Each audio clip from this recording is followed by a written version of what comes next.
What's up, guys? Welcome to Daily Dose of Reddit. This is your host, Zach, and today's subreddit is r/IDoWorkHereLady. This story's called Yelled At by a Customer at Work. This happened to me in March of this year, just as the lockdown started and many stores had started having special shopping hours for elderly and high-risk customers. I worked at a grocery store on the overnight stock crew, and my shift ended at the same time the special hours started. I would frequently pick up items I needed at the end of my shift before heading home. On this particular morning, we had finally gotten a shipment of toilet paper and cleaning wipes in. I picked up a 12-pack of the cheapest toilet paper in the store and a canister of Clorox wipes for my mom, who is high risk. I was not wearing my black work polo because I was 7 months pregnant and it didn't fit, so I was allowed to wear a plain black t-shirt instead. I picked up a few food items and headed for the register. I ended up in line behind an older woman. She said very pointedly to the cashier, who is a friend of mine, that we needed to be more strict on the elderly and high-risk guidelines. She looked straight at me as she said this. She said we needed to have a guard at the doors to make sure no one was coming in during the special hours except those that actually needed to shop at those times. At our store, it was from 7 a.m. to 8 a.m. every day. She also said that if the store lets other people in to shop, they should make sure that they don't buy the essentials that other people need. Looking at the toilet paper and Clorox wipes in my hands. Now, my coworker is an elderly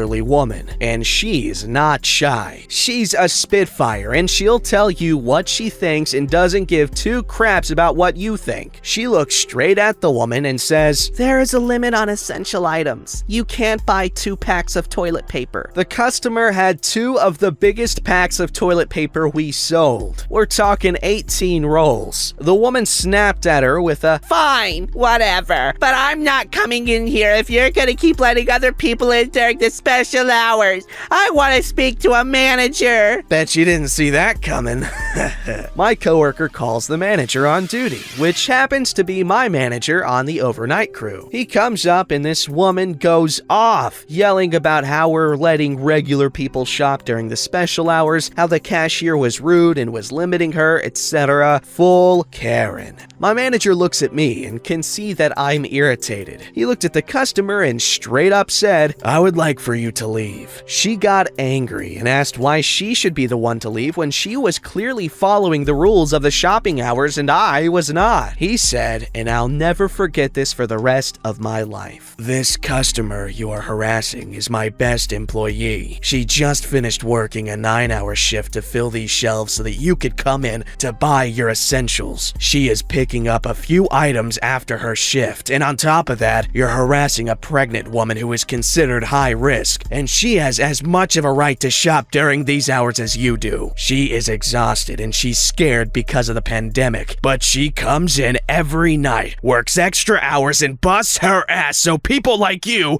can come in and talk down to her. You can leave now, and you're welcome to stay out." And he walked away. She tried to stammer an apology at me and asked about my baby, when I was due, what I was having, etc. when the loss prevention guy showed up to escort her out. I ignored her and picked up one of her packs of toilet paper instead of the 12-pack I had grabbed. I checked out my items and was on my way out when loss prevention took her picture and made notes that she was banned from the store for 30 days for harassing an employee. Sorry for the long post. That's funny. She screwed around and she found out, guys. Alright, this story's called Boss Doesn't Recognize His Own Employee When She Walks Into Work in a Dress. This is my mother-in-law's story, not mine, but it was very IDoWorkHereLady worthy. My mother-in-law is a short, fat, busty woman in her 50s and works in security. Yes, she looks like a sweet older lady, but she is tough and thorough and will threaten to place you under arrest. Her lead supervisor is old, senile, and gets in his own way. Despite a high turnover rate due to not the best management skills, as trying to become an armed guard is as easy as pulling teeth, my mother-in-law has endured, as this has been her first job in 26 years after raising her son as a stay-at-home mom in extreme poverty. People have rage quit due to how Brian tends to upset and confuse and change schedules without notice, literally telling his security officers to call him corporal in front of police officers and to watch Red Dawn as training. Also, you can get written up if you alert him your coworker left their gun in plain sight in a locked car. As a courtesy, you can't make this up. Despite this, she endures, as it's far better than the alternative. Anyway, names changed for obvious reasons. It's the cast. Jane, my mother-in-law. Brian, elderly supervisor. Bob, other supervisor. As this was told to me, it's not word for word, but a rough summary as to what happened. Jane was wearing a yellow and red flower dress, running errands, and had to stop by security home office to do something. Not sure what, but she figured she was out and thought it was best to get whatever she needed to do out of the way. She goes and finds Bob, one of the primary supervisors that managed most operations. He greets Jane and likes my mother-in-law because of the work he had seen out on sites. They move further into the office and Brian comes up, sees Bob, then sees Jane. Brian tells Jane, Ma'am, you can't be in here. This office is closed. Bob speaks up and tells Brian, no, it's alright, she's with me. Brian's eyebrows wiggle and says, Oh, she's with you, huh? like, what the fuck? Hey, they actually wrote it how I say it. Everyone was confused. My mother-in-law and Bob then laugh. It was clear a while ago that Brian has never been all too observant despite working in security. Despite talking face-to-face with her numerous times in her year with the company, Brian didn't recognize his own employee outside her uniform. Evidently, by this encounter, Jane was in clear disguise and took on the identity of a strange woman walking into a security office like a wandering idiot who happened to be holding a casual conversation with his co-supervisor. Brian, this is Jane. It finally clicked. Oh, hey. Anyway, it's a bit anticlimactic, but everyone thought it was funny, including, I think, Brian. It just worries me a bit more as it makes me wonder what else goes over this guy's head. Thanks for reading. You know what? That just says something, you know? A mother-in-law cleans up nice, right? I'd prefer that over the alternative, which is that guy who works in security as a supervisor would not notice that. Alright, this story's called She Does Work Here Lady, She Just Doesn't Get Paid. Howdy, folks. Long-time lurker here, but I've only enjoyed this sub via the Red Wheel YouTube videos until now. Also, probably Daily Dose of Reddit, they just forgot to mention it. Probably because it's just so heavily implied, you know what I'm saying? While it's not the typical retail horror story, I thought you might enjoy it here anyway. I'm a retired veteran and have been for more than 20 years, making this story just about 3 decades old. Usual disclaimers for the passage of time and my failing memory, but I'll do my best. Here's the cast. Impatience Karen, a cranky military spouse, records lady, a sweet older woman who worked in the office part-time, and me. That's me, OP.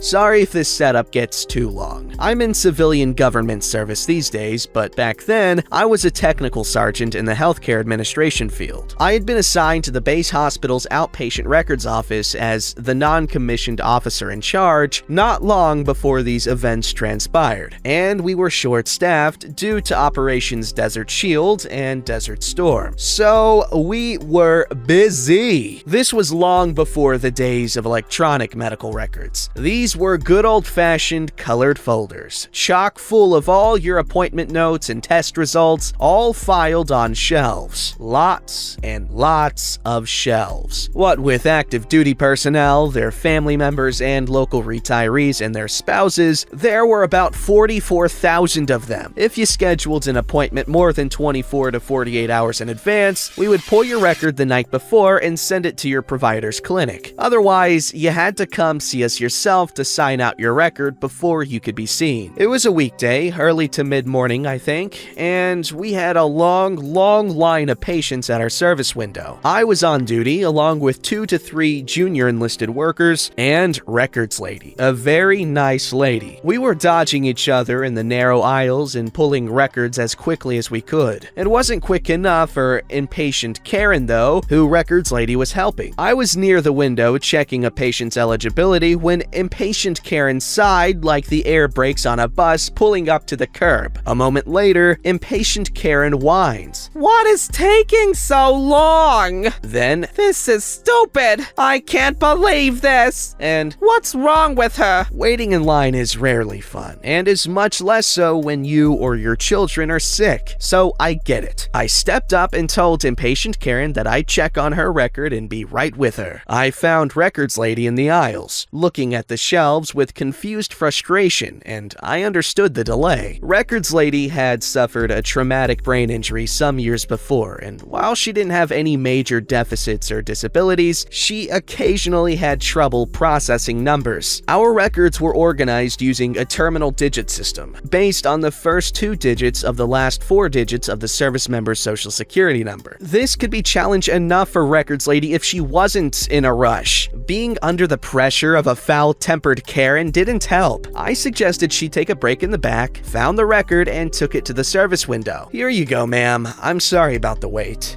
Finally! You need to get rid of that woman! I can't believe she actually gets paid to work here! Each exclamation point was accompanied by an increase in volume and venom. I should complain to your commander! I wondered how in the hell this woman could not see and understand the differences between Records Lady's uniform and mine. I was wearing BDU's, or battle dress uniform, and she was wearing street clothes with an apron. Mine was woodland camo, and her apron was white with some red trim, maybe pink too, and a conspicuous red cross smack dab in the middle of it, as in the American Red Cross. After handing impatient Karen her record, I understand your frustration, and again, I'm sorry for the wait. But while she, Records Lady, does work here, she's a Red Cross volunteer. She doesn't get paid for helping you. Not one dime. However, I'll forward your concerns to my commander, and I'll send a copy to your husband's commander as well, as a professional courtesy, of course. She went pale, realizing that she may have just gotten her husband into trouble. She drank her big steaming cup of silver and walked the walk of shame to her appointment without another word. Just as I promised, I wrote up the incident for my commander, who contacted impatient Karen's husband's commanding officer, clued in my first sergeant, and CC'd the hospital patient advocate just in case. Never heard anything further. Not long after that, I worked with the Red Cross coordinator to find Records Lady another volunteer position, one where she wouldn't be subjected to that kind of treatment, something that also better suited her talents. She was a really nice, generous lady, and I didn't want to see her volunteer efforts wasted thanks to some self-centered Karen's abusiveness. Note, as a general rule, military spouses are awesome, smart, strong, capable, and they hold the fort down on their own while their other half is deployed halfway around the world. But, as with any walk of life, there are bad apples. Entitled, pompous, demanding, and sometimes think they wear their spouse's rank. Shame walk, lady. Shame walk.